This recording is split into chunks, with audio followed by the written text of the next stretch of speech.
These are too good. I'm gonna stop eating them. But I can't. They're so good. Peanut butter pretzels. Hello, Internet. It is I, Hewlett, with another update for you, making me not the worst YouTuber in the world. Possibly the second worst, maybe, but at least there are updates happening, at least on a weekly basis. And for that small victory, I feel quite happy with myself. What have I been doing? Let me tell you. I have been spending a ton of time on Upgrade Required. I'm through the roof excited on this because I actually have an incredibly cool announcement to make about this. My friend Bob Munroe, the ridiculously talented visual effects supervisor.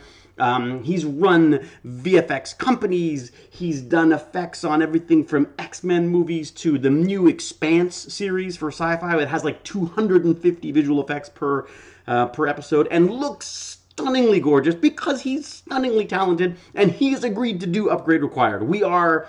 this is a coup. This is a total coup. We are the luckiest film alive. We would never get him if my wife wasn't such a lovely person and could talk him into these things.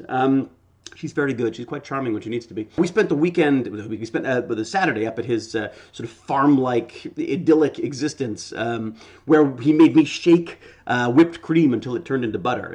Which I've never done. I didn't know you could do that. I had this whole little House on the Prairie thing I didn't know about. I couldn't believe you just shake it and then suddenly there's a ball of butter there. It's just, not suddenly. It hurt a lot of exercise. I'm still achy. Anyways, he's the most amazing guy, incredible nerd. Like he's, like I say, he's making his own butter. He's got his own cheese cave for creating these bizarre cheeses which taste ridiculously good. And a cheese cave, so you don't know, in case you don't know, it's like a refrigerator that has like parts of an aquarium stuck on it, so that it makes this the right humidity and temperatures. It's insanely cool, and that's what he's up to. He's also growing little tomato plants and chili plants, and this is not the point. The point is he's just amazing, and I get to hang out with him more now under the guise of making a movie. So we are incredibly lucky to have him on board. So welcome aboard, Bob Munroe. You're amazing, and I thank you so much for being a part of this ridiculous adventure. So that obviously has spurred us on the Upgrade Required front. I've been talking to Q. I've double-checked in with the hacksmith to make sure that he's working on Exo next, which he is. And he's still on board for the film, which I'm very excited about because I haven't talked to him for ages. And he's got lots of cool stuff going on. And it looks like he's going to make sure that all of the Exo stuff is documented well. So there will be, even more than in this film, there will be lots of information about this Exo neck that Q's building, which is basically, it's going to allow him to move his neck again, which he hasn't been able to do for years and years and years, and is obviously a huge issue for him. And this is like his first part of becoming a cyborg, and I'm so looking forward to documenting that as well. So that's in the works. And then Jim the Evo, I just checked in with him. He also is in France, surprisingly enough, where he's studying this amazing bacteria that he's in love with. He loves this bacteria. It's an incredibly sort of, I guess, virulent and not virulent. Is that the right term for bacteria? Probably not, but he'll tell us.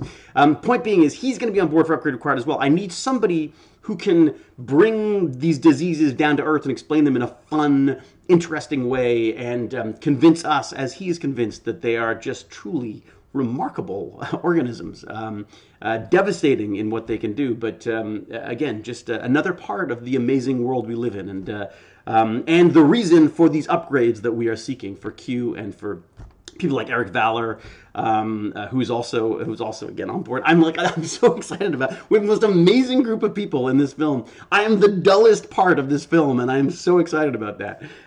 So that's what I've been working on. I did a couple of auditions, which was fun. Strangely, my wife wasn't here. I have no one to do the auditions with, so I literally did them by myself. It was like an episode of Stargate. I was talking to myself. I would say my line, then I would wait for the imaginary line that no one said because there was no one here, and then I would say mine. And I did a couple of auditions that way, and I really enjoyed it. It's the purest form of acting again, as I say. So I did them. I really enjoyed them. I liked the result in them. So chances are I will hear nothing ever again, because that's usually how it works for these things. When you get excited about them, you think, "Oh, I've done a very good job."